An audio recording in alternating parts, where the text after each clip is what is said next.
Look at this. Really look at it. You think this is just a statue, don't you? Wrong. This structure was never supposed to exist.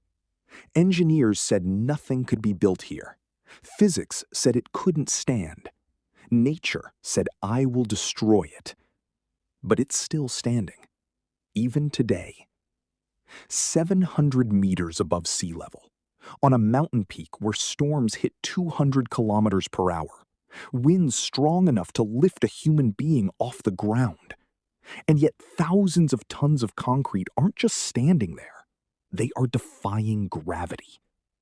But the question is, how?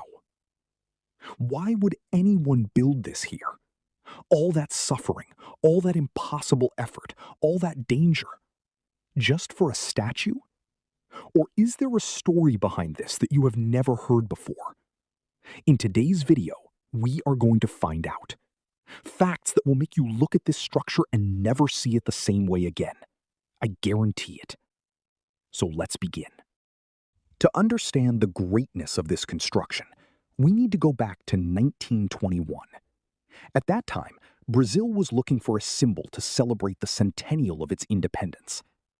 As a location, Mount Corcovado, which means the Hunchback Mountain, was the perfect choice.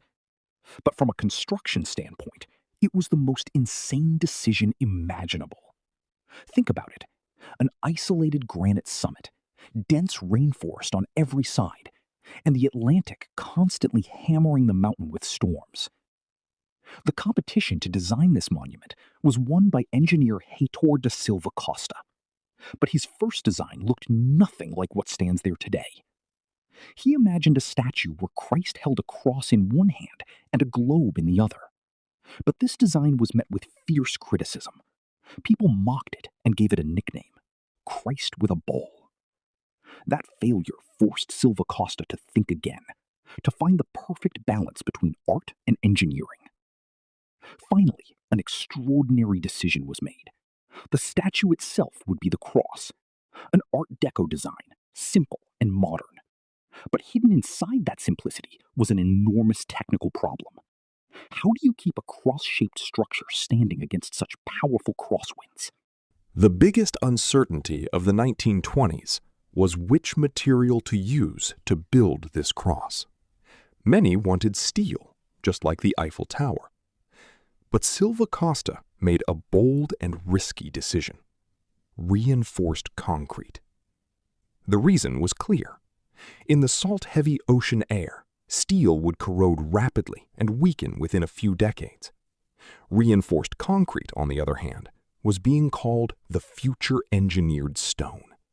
But nobody had ever used it like this before, at this height, in such a complex work of art. The responsibility of calculating the load and stability of this massive structure was given to one of France's greatest structural engineers, Albert Caquot. His task was not just to handle the dead weight of nearly 1,145 tons.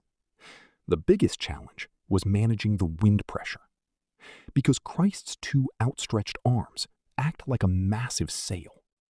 During a storm or hurricane, hundreds of kilograms of pressure per square meter bear down on this structure. Reinforced concrete provided the necessary strength, but created a new problem. How do you pour concrete evenly with no air bubbles at 700 meters elevation, where the weather changes every 10 minutes? While research on the mountain's granite was ongoing in Brazil, the aesthetic soul of this project was taking shape in Paris. Silva Costa understood that to give concrete true dignity, the hands of a great artist were needed. So he chose Paul Landowski. Landowski didn't work on Mount Corcovado. Instead, he worked in his studio in Boulogne-Billancourt on the outskirts of Paris. There, he created full-scale plaster models of the statue's head and hands.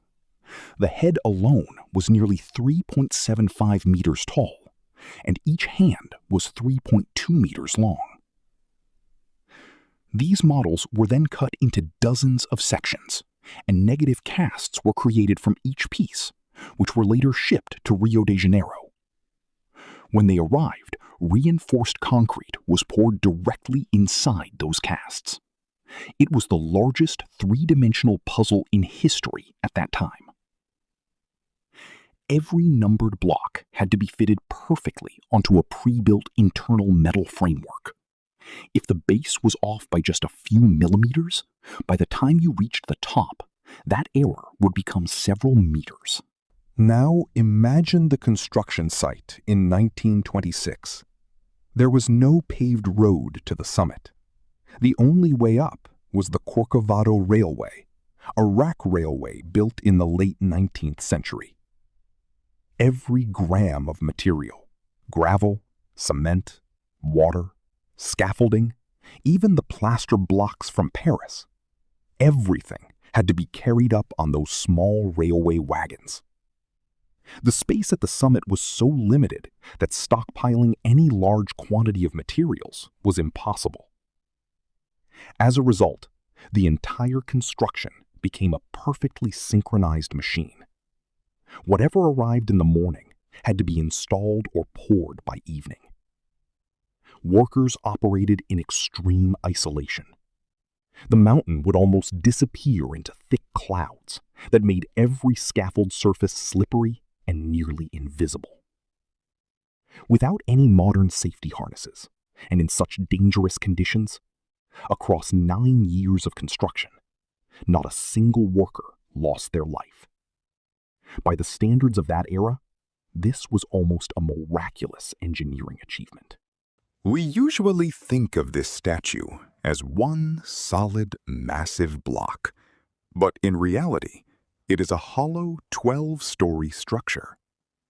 Inside is a complex network of diagonal pillars and beams that distribute the entire weight correctly and deliver it directly down to the granite foundation of the mountain. Inside the statue, there is a metal staircase through which you can reach from the base all the way up to the hands and head. The interior corridors are narrow and dark. On the 4th floor, at chest height, the structure leads you to what feels like the very heart of the project. Silva Costa was so obsessive about perfection that he created a small heart-shaped raised section on both the interior and exterior walls, which was covered with the same care as the entire statue.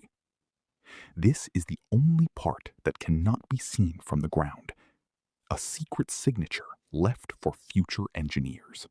Although reinforced concrete is strong, it is porous, and over time, temperature changes can cause cracks to form. In searching for a solution, Silva Costa was looking for a covering that would last forever. He finally found his answer in steatite, what we call soapstone, found in the mines of Minas Gerais. The special property of this stone is that when it comes out of the mine, it is soft like talc and easy to cut. But once exposed to nature, it hardens completely and becomes almost fully waterproof. The solution was a remarkable feat of handcrafted micro-engineering. The stone was cut into nearly 6 million small triangles, each one roughly 3 centimeters wide and 1 centimeter thick. These pieces were not installed one by one on the statue. That would have been nearly impossible. Heitor da Silva Costa enlisted the women of Rio's various parishes. Thousands of women glued these stone pieces onto sheets of linen, like mineral wallpaper. These sheets were then taken up to the mountain summit and applied onto fresh cement on the statue's surface. Many women also wrote on the back of these pieces their husband's name, their children's name, or their own secret wish. Technically speaking, this Christ is not gray. It is actually a living covering of millions of stones that reflects light differently at every hour of the day. This covering protects the internal steel framework from the devastating effects of ocean moisture and salt air. Standing on such a tall and isolated mountain peak means always being the direct target of lightning. During rainy season, Mount Corcovado becomes the center of terrifying electrical activity. So to ensure the statue would not be destroyed on the very first strike, an advanced protection system was created. The entire internal framework was designed to function as a complete Faraday cage. Lightning rods were specially fitted at the crown of the head and at the fingers. This entire system channels the electricity directly down through the deep internal metal framework and finally discharges it safely into the granite foundation of the mountain. But tropical lightning is so violent that sometimes the soapstone itself is vaporized on impact.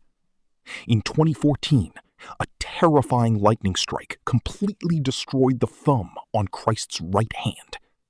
The repair was a breathtaking technical operation. Specialized workers, who were also professional climbers, had to rappel down from the head of the statue. Then, hanging in open air, they had to walk along the outstretched arm and rebuild the thumb section piece by piece. The soapstone used in this repair came from the same quarry originally used in 1930, specially preserved for future restoration work.